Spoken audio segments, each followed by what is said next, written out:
Hi guys, my name is Ariel, and this is an essay on the themes in the film Brokeback Mountain.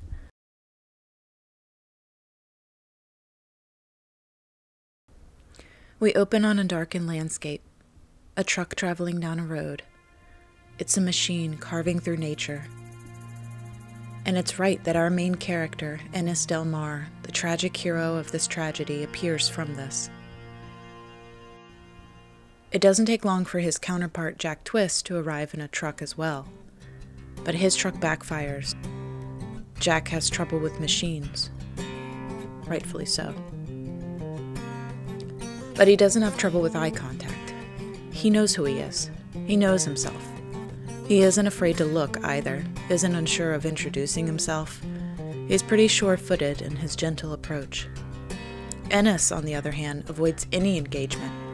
He leans against the man-made structure for physical support, and uses his hat to shield his own gaze and hide the lack of confidence in his eyes. We see Ennis is skittish. He jumps when Gary's car barrels into the lot straight for him. This is the first threat of destruction and death, and it'll be a constant theme for Ennis. He is always on the lookout for this, always sure the world is coming to get him. Once the mission has been assigned by the gatekeeper, we can see more differences between these two characters. One is clearly a leader, and one is just a follower. The scene with the skittish horse represents Jack's ease with being dominant.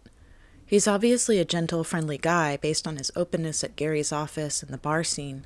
And true dominance means you are self-assured in your own power and your ability and authority. Ennis cannot help but be attracted to Jack's dominance. It should be noted that Ennis states plainly on the mountaintop, "I'm not queer." To me, this means I am not a homosexual. Jack replies, "Me neither." To me, this means I'm not broken. I'm not wrong, adroit, or queer in that sense of the word.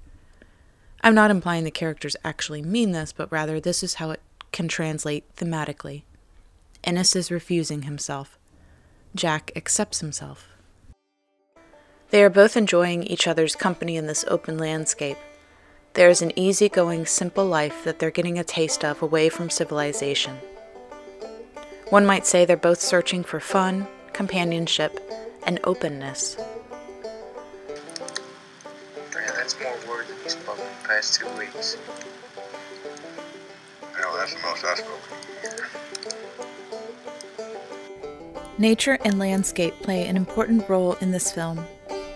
The two peaks representing the two characters and their relationship to nature. The open landscape represents the openness and freedom they find in their relationship.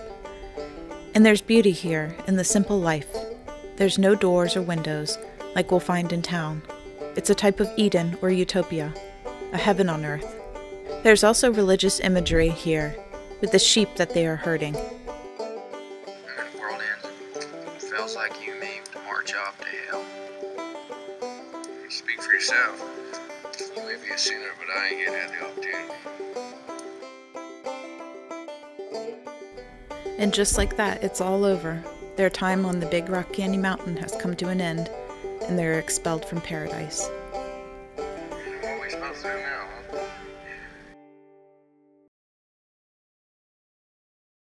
We see Ennis is acting out an aggression as a symptom of fear and insecurity.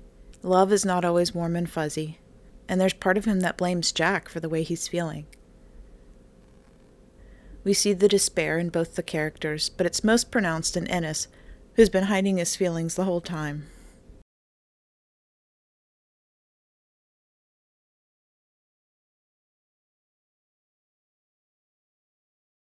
This free and open landscape of paradise is juxtaposed against the framed man-made structures of town and society and civilization. Here we see houses, machines, doorways, and windows in which we view the action of the characters. At one point, Alma even tries to convince Ennis to move closer to town. While she has her reasons as a character, it also shows how Ennis is leaning more on society to fulfill him as a person. For much of the story, when we see Ennis, we watch him through these frames of doorways and windows. These are the man-made borders. Unfortunately, both characters picked women who were too much like them. Alma is submissive and a follower. Jack's wife is dominant and a leader. However, once he moves to town and is fully embedded in the structure of society, we can see he's still anxious and aggressive. At least this time he's channeling that aggression to fight the right targets, as he takes on the minor bosses in the hero's journey, without a problem. But it's when he tries to take out his aggression on Jack that we see it's no use. Jack is not intimidated, and he's not going to back down, because he understands that Ennis is hurting inside and doesn't know how to deal with his emotions. He's using aggression as a crutch. Even when Ennis pushes Jack away again, like he did so many years ago, Jack only grabs back harder, and that's when Ennis's tears come. Isolation and despair is another theme we see in many of the characters throughout the film.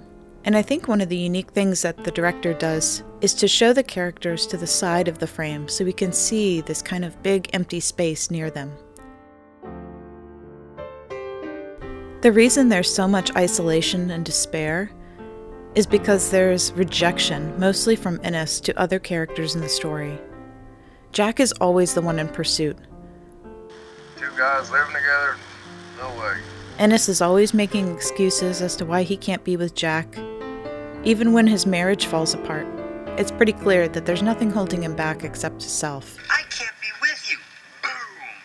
Right now. We'll see that most of Ennis's basis for rejection is built on the paranoia about the lifestyle, about what would happen if he were to be caught expressing his true feelings.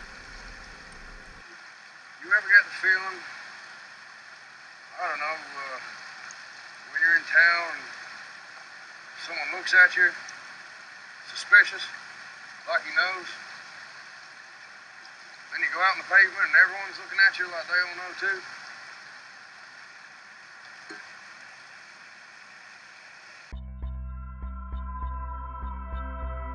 Of course, we wouldn't be watching a real hero's journey unless we got to see the hero's wound. These are the scars from his past and the wound he must heal in order to grow as a hero and to overcome the obstacles in the story. Specifically, the obstacles within himself and his own personality that prevent him from achieving his goal. Hell, for all I know, he done the job. To Ennis, letting his guard down means getting caught. And we see this to be true. Each time he lets his guard down, he's spotted, and their relationship is seen by witnesses. This, he believes, will lead directly to death and destruction. It is this fear and paranoia that our main character must address, must rise above and defeat, if he is to maintain his hero status and accomplish his mission on this journey. One of Ennis's big mistakes is that he often chooses work over the relationships in his life. He chooses work even when it inconveniences Alma.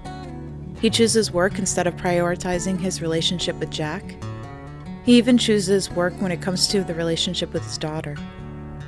His choosing of work shows just how deep he is tied to the structure of human civilization.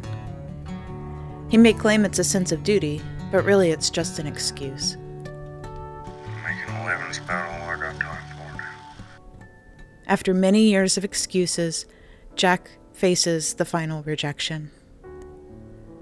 And it's Ennis choosing work over them yet again. Jack, I gotta work. I'll tell you this, I can't quit this one. I can't get the time off. You are too much for me. You got a better idea? I did once. This leads to the final confrontation between Ennis, who represents the world of society, technology, and machines, against the nature of Jack, who is represented by the mountain and landscape, freedom and openness.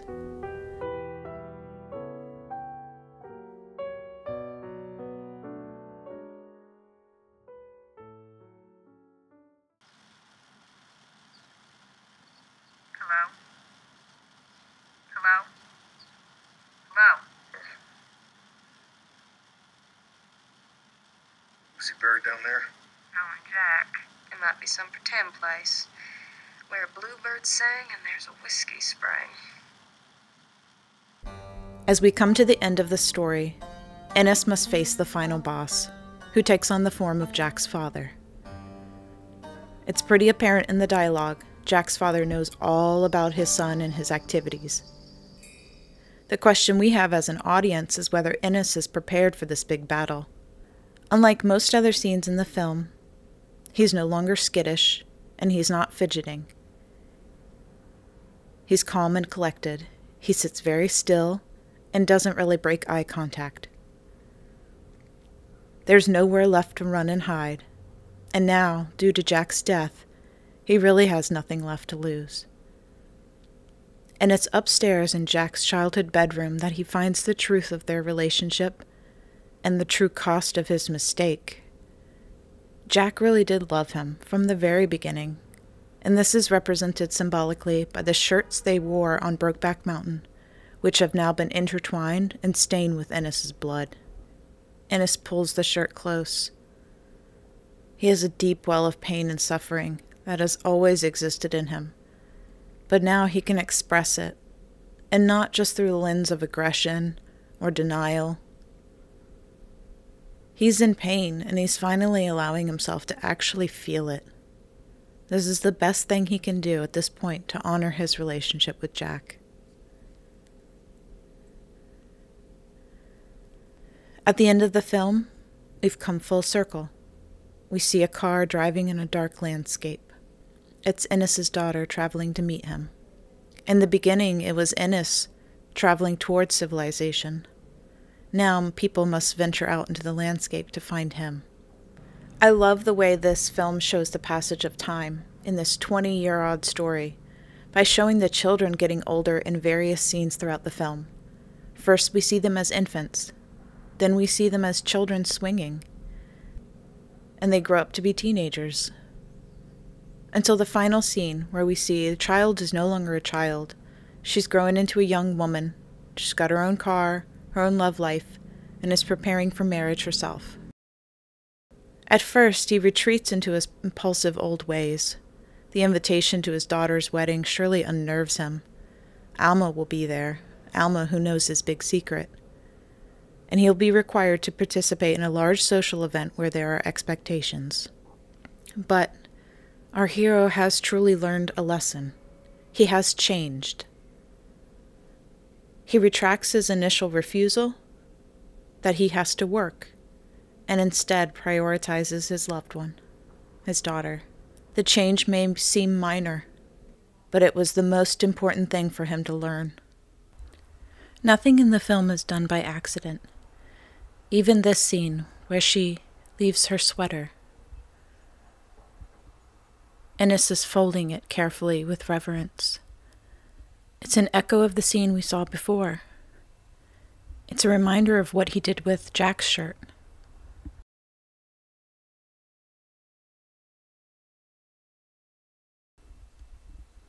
Jack, I swear.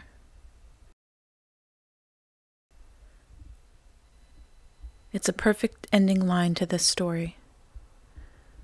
What does he swear? A swear is a promise. And he promises he'll never make that mistake again.